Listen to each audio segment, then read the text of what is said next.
जरा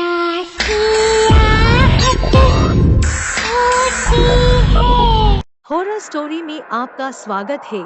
इस चैनल पर आपको सुनने को मिलती है डरावनी और सच्ची भूतिया कहानियाँ। अगर आपको ऐसी ही वीडियो देखना पसंद है तो हमारी इस चैनल को सब्सक्राइब करना ना भूलिएगा। तो आगे बढ़ते हैं आज की कहानी में।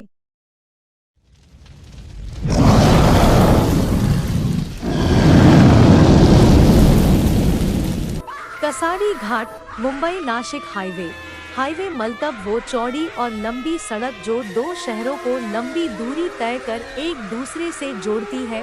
हाईवेज पे दिन के वक्त तो फिर भी कुछ गाड़ियां चलती दिखती है, मगर रात होते ही लोगों का आना जाना लगभग रुक ही जाता है। इन हाईवेज पर कई सारी किस्से कहानियां होती है जो हमेशा के लिए वही रह जाती है, लेकिन जब भी कोई उन हाईवे से देर रात गुजरता है तो अक्सर उस कहानी से रूबरू होना पड़ता है। रात के लगभग 8 बजे है। हाईवे एकदम सुनसान है। इस सुनसान और खामोशी भरी अंधेरी रात में सड़क पर एक लड़की सफेद कपड़े में खड़ी है और हाथ दिखाकर लिफ्ट मांग रही है। वहां से गुजरने वाली एक भी गाड़ी नहीं रुक रही, बल्कि उस लड़की के पास से एकदम तेजी से गुजर रही है। शिट यार, ये गाड़ी भी अचानक पता नहीं कैसे बंद पड़ गई। इतनी रात में कैसे क्या करूं? कमबख्त नेटवर्क भी गायब है। सीट यार, प्रिया ने अपने आप से कहा। इतने में एक कार आखिर में वहां रुकी। प्रिया उस कार के ड्राइविंग सीट की तरफ आई और खिड़की पर झुकते हुए बोली, मेरी कार अचानक बिगड़ गई है, क्या आप लोग मुझे आगे तक लिफ्ट दे देंगे? उस कार में 2 सवारी बैठे थे, एक आदमी जो ड्राइव कर रहा था और एक औरत जो उसके बगल में बैठी थी। उन्होंने प्रिया को पीछे बैठ जाने के लिए कहा। रास्ते में प्रिया ने बात शुरू की, आप दोनों का बेहद शुक्रिया जो मुझे देखकर कार रोक लिया और मुझे लिफ्ट देने के लिए राजी हो गए। मैं पिछले 1 घंटे से वहाँ खड़ी मदद मांग रही थी, मगर कोई नहीं रुका। 1 से 2 कार गुजरी, मगर किसी ने भी मुझे लिफ्ट देने के लिए अपनी कार नहीं रोका। अच्छा हुआ आपने कार रोक दिया, वरना शायद आज रात किसी हाईवे में गुजरना पड़ता। दरअसल हाईवे में कोई किसी को लिफ्ट नहीं देता है, खासकर तब जब कोई सफेद पोशाक में हो। लोग भूत समझ लेते हैं, प्रिया ने हंसते हुए कहा। उसने एक सफेद रंग का टी-शर्ट और उस पर एक सफेद रंग का जैकेट पहन रखा था। हम देते हैं लिफ्ट। वैसे भी भूत केवल सफेद कपड़ों में ही रहते हैं, ये किसने कहा? मैं नहीं मानती, भूत कहीं भी हो सकता है, कोई भी हो सकता है। आगे बैठी महिला अपनी कार के फ्रंट मिरर में से प्रिया को देखते हुए बोली। प्रिया की मुस्कान थोड़ी सी सिमट गई। मेरा मतलब है हम सब एक भूत है। वो महिला हंसते हुए बोली। प्रिया को थोड़ा ठीक लगा। ओ बाय द वे, मेरा नाम प्रिया है, मैं लाहौर की रहने वाली हूँ। प्रिया अच्छा नाम है।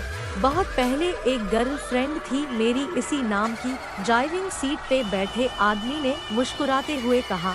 इसकी बात पर ज्यादा ध्यान मत देना, ये बहुत मजाकिया है।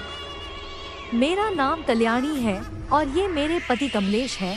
उस महिला ने भी अपना तारुफ करा।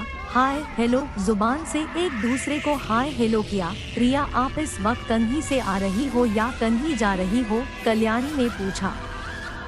मैं एक पार्टी में गई थी और बस वहीं से लौट रही हूँ, प्रिया ने जवाब दिया।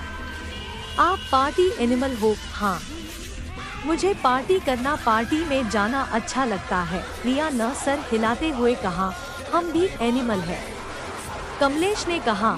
इस पर कल्याणी ने कहा, इनका मतलब पार्टी एनिमल्स।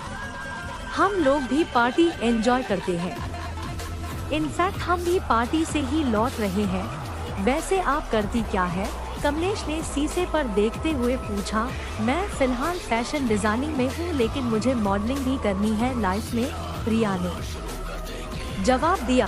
आपको देखते ही मुझे अंदाजा हो गया था कि जरूर आप कोई एक्ट्रेस या मॉडल हो, इसीलिए मेरी गाड़ी खुद ब खुद रुक गई आपको लिफ्ट देने के लिए। यू आर ब्यूटीफुल, कमलेश ने छेड़ते हुए कहा। ओ कमलेश, अब बस भी करो, कहीं भी शुरू हो जाते हो। अपनी बीवी के साथ बैठे हो और दूसरों की तारीफ करते हो। मैंने बताया न प्रिया, मेरे ये थोड़े से मस्तीखोर है। कल्याणी ने कहा, सॉरी डियर, सॉरी। कमलेश ने कल्याणी को प्यार से कहा, सिर्फ तुम्हारी ही तारीफ करूंगा। तीनों हंस पड़ते हैं। आप लोगों की लव मैरिज है? प्रिया ने दोनों से पूछा। यस, हमारी लव मैरिज हुई है और हाल ही में हमने शादी की है, बस 2 महीने ही हुए हैं। कल्याणी ने खुशी भरे एहसास के साथ कहा, बहुत खुशी की बात है। प्रिया ने कहा, हाँ, लेकिन खुशियों को ग्रहण लगते देर कहाँ लगती है, कब कहाँ कैसे क्या हो जाए कोई नहीं जानता।